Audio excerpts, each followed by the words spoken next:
Hindi ka panipaniwala. Hindi ka panipaniwala. Good afternoon po sa inyo lahat. First, I'd like to apologize for coming late dahil the past few weeks, medyo talagang pupukan yung mga meeting. And syempre, along the way, pagka may meeting, meron na rin kayo, especially in the evening, meron na rin kayo happy hour, di ba? To trash out ano yung mga pwedeng gawin. I've met several organizations already.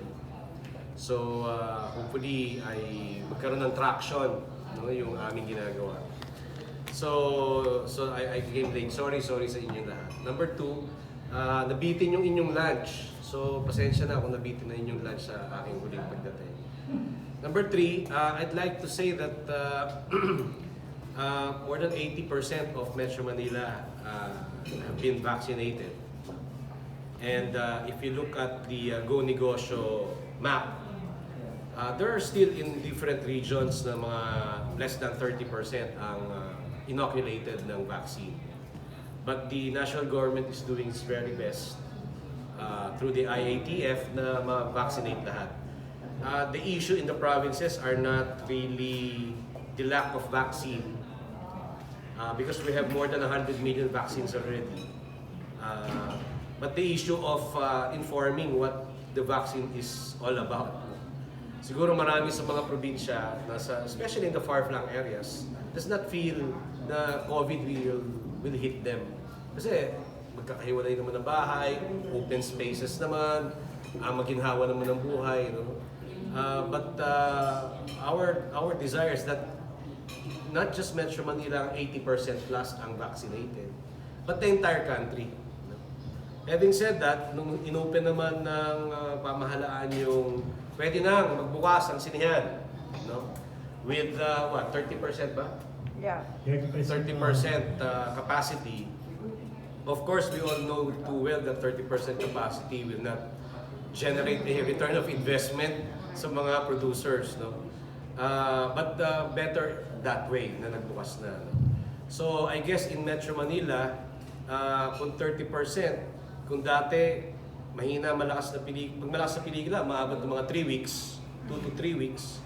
Siguro ngayon, kahit na mahinang pelikula, na pelikulang Pilipino, siguro extended na mga 1 week is 30%, the other weeks another 30%, no? So that naman magkaroon ng extension. Of course, there will be costs, no? Dun sa producer na, pagka hindi naman nagfe-fair yung kinikita ng pelikula mo, malaki rin yung cost na babayaran niya sa sinihan. At any rate, we are very thankful to the government that yung mga theaters natin ay magbubukas na. It's just also, number two, unfortunate that inunang nila yung foreign films. Sana naman, inunang nila yung mga pelikulang Pilipino para naman mabuhay natin yung local film industry.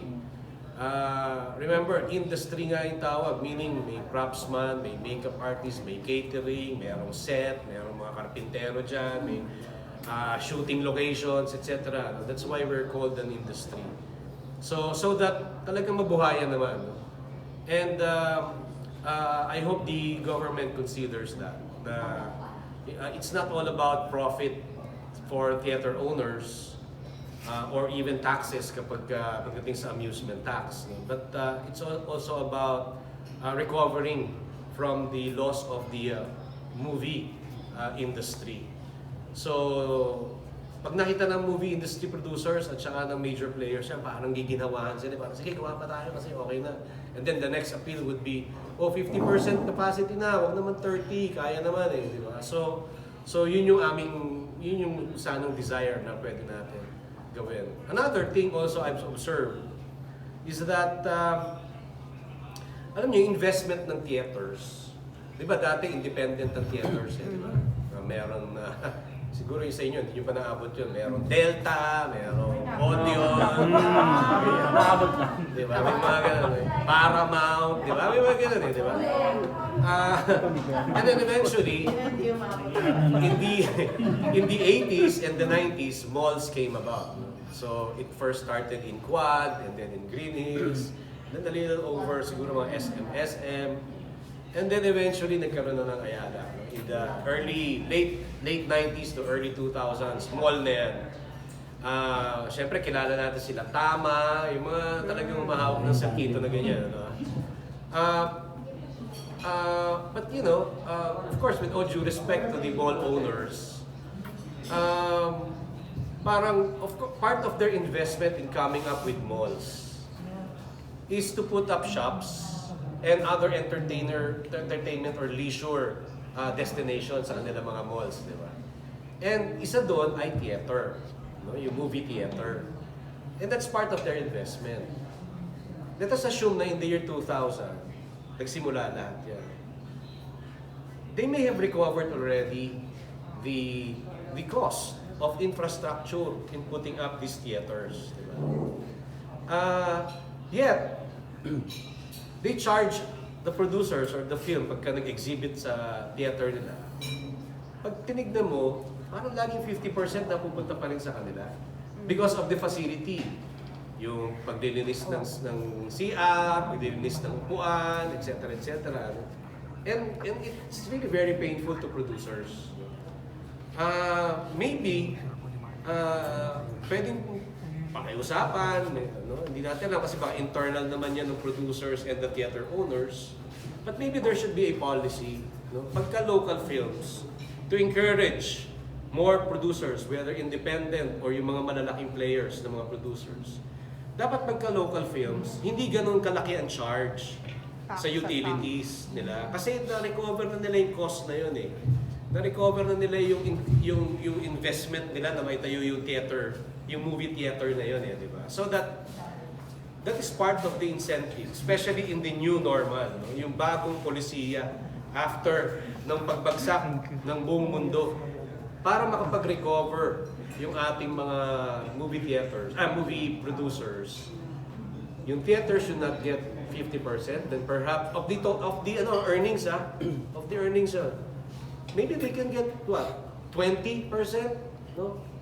Until we are able to recover, because that 30% na mapupunta at babalik sa producer is a very big amount para ma-recover niya yung loss niya, at the same time para makapag-produce pa siya ng marami. And pag nakapag-produce siya ng marami, magiging active ulit yung industriya natin. I think that's one help that the theater owners can support the film industry. Of course, you have the streaming, you have the piracy, nandun pa rin yan. Government is doing everything. You have the OMB to go after pirates. Streaming platforms, nagkakatulungan. I have a project, I have a program. I've taught this to my siblings already. But you know, hindi ko pa pwede siya i-explain until I get there as senator. But the facilities, the powers of government, and my desire to help the movie industry is there. And definitely whatever that is, that kung ano man yung naisip ko, alam na ni Bebto at ni Pogs, it's going to strengthen both the academic, no, yung mga nasa MASCOM, nasa film schools, etc., and the entire movie industry. Isama mo na rin yung TV industry. So yun yung nakikita kong una, thank you sa government allowing yung theaters na bumukas. But sana inuna nila yung Filipino films kasi ang dami naka-imbak. Kahit na pumasok sila sa streaming platform is not enough. Dapat meron theater. Number two, yung theater owners. No? Sana hindi 50% of sales, ticket sales, goes to them. Because they've invested already naman, na-recover na nila yan. Na-recover na yan long before. No? At bahagi rin naman yan sa infrastructure development nila. And then number three, I see that kung maging senador tayo, sa tulong ninyo ng entertainment media and everybody else, I have a program. No? Of course, I support Senator Kris's film tourism, no? Yung kanyang advocacy na yun. Napakarami nating magagandang destination dito sa Pilipinas, and I think we'll be able to craft something about it. No? So yun yung nakikita ko na pwede pang gawin. Kasi dati merong tax rebate sa producer. Yeah, pero meron kasing grade eh. Kailangan A ka, Yes. di ba? Yes, pero pinitation nyo naman. And I think it's only about the tax, but not in the ticket sales share. Di ba? Kasi yung pinag-aaway na, sige, meron ka rebate sa tax, but not in the share of the ticket sales. Diba? So dito, inaangguluhan natin na para mabuhay ulit yung industry, with all due and humble request to the theater owners, that in one ticket, wag nilang kunin yung 50%. Baka pwedeng 20, di ba? So that yung 30% goes back to the producer para umikot yung pondo sa paggawa pa ng mga pelikula. Pero saan papayag kaya sila? I think so. Basta may rationality lang. All of us are coming from a loss. No? So parang the economy is down. It's not enough that they recover their investment sa pagtatayo, yung mga retail shops, no? Yung mga katulad ng mga bench na nagsara, yung mga ganyan. No? It's not enough na ma-recover din nila yan. In fact, mababait sila. They've given a moratorium in payment ng kanilang yung mga sa loob nila, di ba? Malaking loss na sa kanila yon. No? But you know, these big companies, they also have food.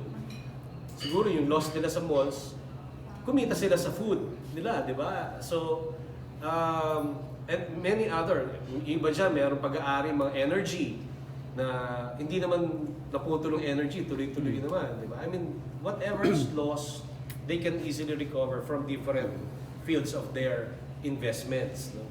So, one way to help the industry, yun na nga, they must, sana ma-reconsider nila na imbis na 50% of ticket sale, only 20%. Pero I think papayag naman siguro sila to help the industry. Pero iba yung unang problema kung paano mo i-encourage yung mga tao na manood ng sine. Or please point in time. Yeah, so vaccination, that's number one. Siguro, I don't know, hindi ko alam kung final na pwede namang alisin na yung shield sa loob ng sinehan, di ba? And I think, just like the planes, Tsaka depende sa pictura. yung paisa, di ba? So, tapos, regardless of what kind of film, huwag lang syempre penetration films. No? Ano si AK na ba? Yun yung support siguro ng theater owners sa film industry na okay, local films, di ba? Regardless of 30% na nga lang yun. Mag-file ng petition ngayon na pwede pang ihabol kasi kung November yan nag-compare. We can consider that. No? Kasi diba, parang unfair sa mga ang dami na pelikula. Exactly. That's why yun nga yung hinihiling natin through this conference na, teka, sana you can reconsider. No? Kasi inahabol nila kagad yung profit. Lalabas James Bond, lalabas yung mga malalaking mga Spider, di ba? Lalaki di ba? Yes. Venom yata, or Dune, kung may hahabol nila. I mean, ito yung hinahabol nila because they want to recover.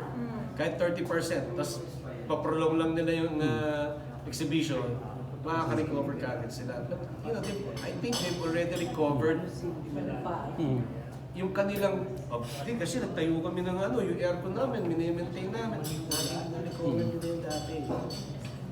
Okay lang kami na tagayin nyo ng 50% yung foreign, wag lang yung local. Wag lang yung local. Protektahan natin yung mga local natin. Local industry So hindi lang film industry, pati yung mga local industries, di ba? Same reaction lang yung nangyari sa US kay Alec Baldwin.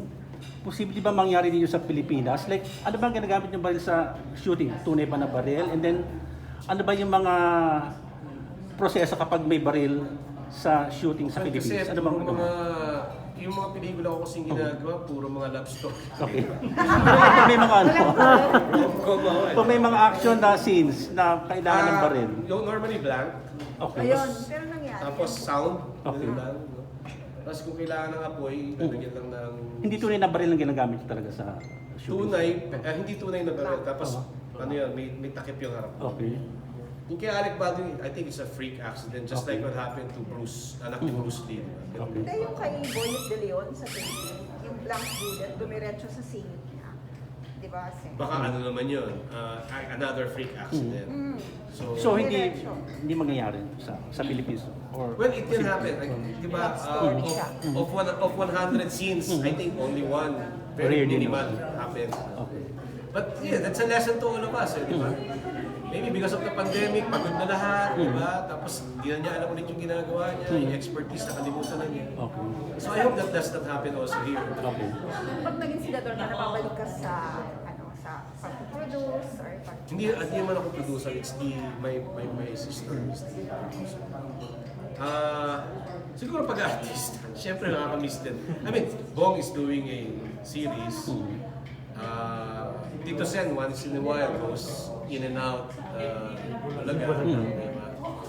So, siguro, why not? Diba? I mean, Ate V does, every so often, once a year. So, hindi naman siguro makakakain ng oras. And I think technology can one way or the other can help. Na hindi ka magiging absent. Nauso Zoom eh. Di ba? Pag nakita niyo mga committee hearing, nagsuzoom sila. Report the lab na Zoom. Report that out. So may kasama ka ba mga kampanya ngayon? Sen? Kasi pre-campaign period ngayon. Maybe during the campaign period, yung love life, meron ka ba nakasamang actress? Sa... Ay, wala. Oo, kapag may Parang kasama hindi ka. napaghandaan ni Senator. Hindi ko na paghandaan. Napaghandaan lahat, ito lang hindi. Pero ka ba dyan kasama sa Zoom na nasa background mo, tapos Meron ba? naka... Hindi, wala naman. Ako tama na yung mga tanong niya. Ito ang nakikita ko. Ano masasabi mo Mo, sa saka ka si Kris Aquino. Well, Napagandaan mo ba yan, Sen? yung sagot niya, hindi ko na paghandaan.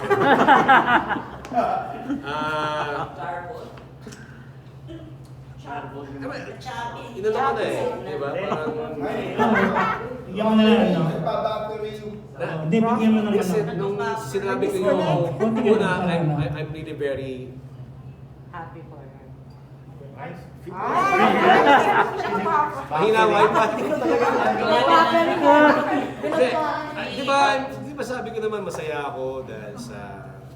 if you read her post, yung peace and quiet, yun ang hinahanap niya. So, okay naman, I think she's happy. So na-shock ka ba na ikakasal siya? Hindi ko alam kung ikakasal na siya. Alam mo lang. Hindi kasi ako nag-monitor nung ano niya. Pero sabi mo, nabasa mo, Sen, Yeah, pero yung pagka yung nagpa-pop out lang siya, pero yung actual na yung... Nabasa yan sa kolong mo sa Alvin. Diba? Sen, ikaw po, happy ka naman. Ha? Happy ka naman po. Happy ako sa kanya. Happy ako for her. Hindi, ikaw. Pero ikaw sa Like in terms of ano. Okay naman, happy rin naman ako. So, okay lang. Parang napipili. Sino ba ito? Parang napipili. Sino ba ito, Sen? Sino? Matakot. Sino nagpapahappy sa'yo? Queen? Wala. Bakit sino ba nag-propose ng press ko na ito? Hindi, yun. Okay na, I'm just so...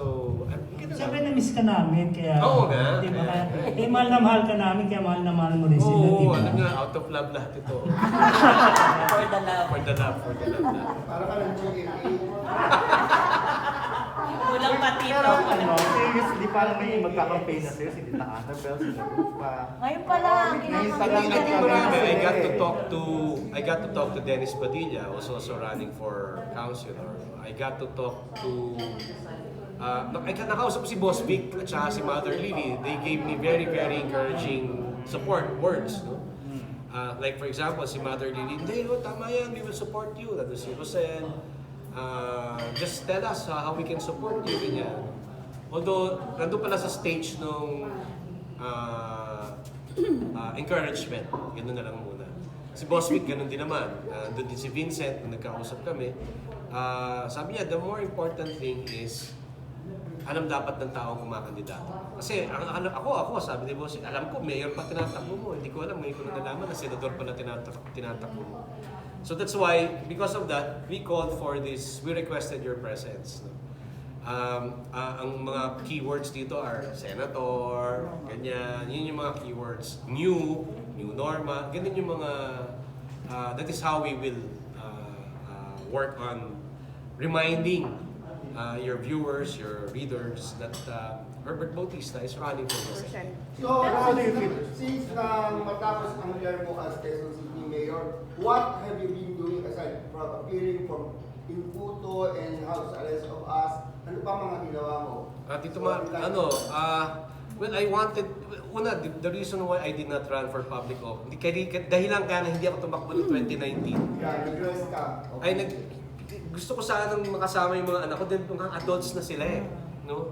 And, talking to children who are now adults, my children who are now adults, medyo adulting na yung usapan namin. Hindi na yun yung, huwag kang gagawin niya, masama yan. Hindi, medyo alam na nila. In fact, I guess the millennials, my children, are even more rational than, or at least iba na yung pananaw nila sa mga bagay-bagay. And I learned from them. No? More than anything else, I also learned from them. And of course, we wanted to, do a vlog, travel vlog sa buong Pilipinas with them, di ba? Tapos bigla nag-pandemic, no? So parang, nabitin lahat yung mga vlog na yan. Kasi yung mga vlogging, ito nagsabi sa akin, no? Ang dami na nag-advise sa akin, si Ogie Diaz. I mean, everybody's been doing it, no? But it stalled me, hindi na ako nakakilos. So, nung nag-pandemic, tumulong naman tayo in our own simple way sa mga taga Quezon City, sa Caloocan, nagbigay kami ng mga medicine dun sa ospital. Mga taga-showbiz press. Sa mga taga-show, hindi ko si Hardin yata yun.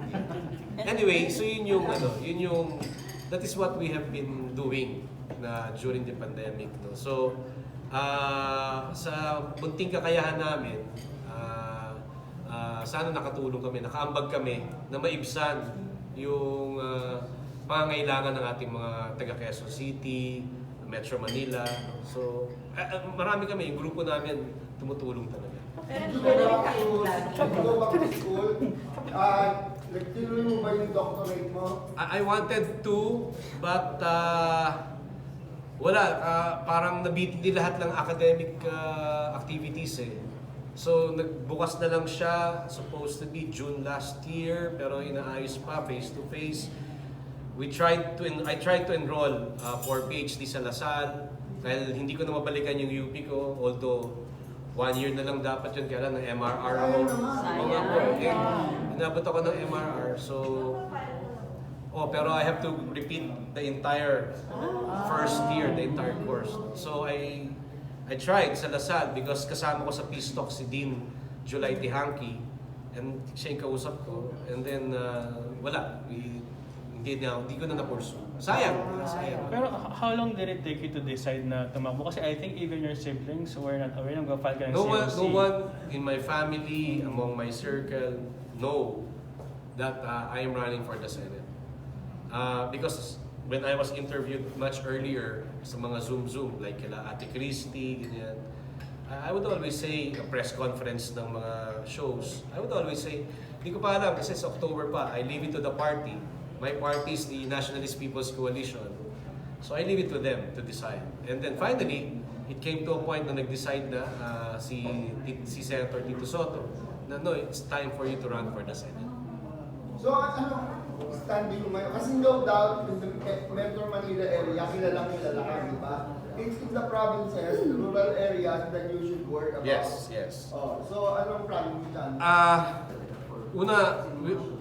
After today, may planning kami kung how to go to the provinces. Yesterday, we were organizing, inaayos na yung schedule namin sa mga probinsya. Kaya lang, yung mga health protocols, yun yung, di ba? Lahat susundutin yung ilong mo eh, di ba? Parang, okay, pagdating mo ng probinsya A, sundot. Pupunta ka sa loob ng city, pagdating yung city, sundot na naman ng ilong mo. That's why gusto natin na ma-vaccinate na lahat para wala na sundutan ng ilong to eh, di ba? So ako, dala ko naman yung vaccine card. But there are still areas na kahit na may vaccine card ka, it requires you to have hindi man PCR, antigen. Di ba? So yun, the advice given to me by Boss Vic is build awareness by engaging media, strengthening your social media, etc. So, ganun lang muna. Sa mga medyo liblib talagang ano pa Sa rin, liblib naman, pa rin talaga. because I was League of Cities president, no? So, nung buong Pilipinas. So, nagtawagan na yung mga kaibigan ko, mga mayor, na iba doon, mga governor na, iba doon, congressmen na. So, parang, tatakbo ka pala, ngayon lang namin nalaman. So, sige, tulungan ka namin, etc. etc. I was president ng National Movement of Young Legislators. Organisasyon ito ng mga vice governor, vice mayor, board member, konsehal, SK. So, nung presidente ako noon, yung mga members ko doon and officers doon are already now either governors, mayors, congressmen. So they already know. They will help us. No? Paano mo nakikita ngayon yung election o yung campaign? Ngayon lalo ng pandemic, although ano nangyayari sa tingin mo ba? Mas madugo ba? Mas Marami nagsasabi mas madumi? ang sabi ni Cheese sa advice niya sa akin, ang focus talaga is on the president and the vice president. But as senator, lamang talaga yung mga naging senador na at yung mga senador pa ngayon. So, if story, kasi alam niyo naman yan sa headline, may issue, paano ka makakapasok kahit isang guhit lang doon, no? Kahit na isang line lang. No? So, yung pinaghahandaan yun. I hope that I'll be able to share my thoughts on various issues para mapasok naman ako dun sa mga kwento nila. So, Siyempre meron ka ng partido ngayon. Pero, did it ever cross your mind na magpalit or I'll stick with this hanggang ano? Kasi meron seritan. well, after 2019, NPC talaga yung because that used to be my party in 1992. So it's just like coming home to the political party where I belong now, NPC. Although I'm sure aware ka na in terms of presidential, parang dalawa yung medyo maingay, di ba? Yeah. Okay ka lang. But okay naman yun. Kasi, di ba, we did not expect President Duterte to make it in the last 2016 elections. Diba? Meron din malaking two contending players noong mga panahon na yun. And then biglang out of the... So, it's still surprising. Di ba? Marami pa kasi mangyayari. But more importantly, I'm focusing on my candidacy as Senator of the Republic. Okay.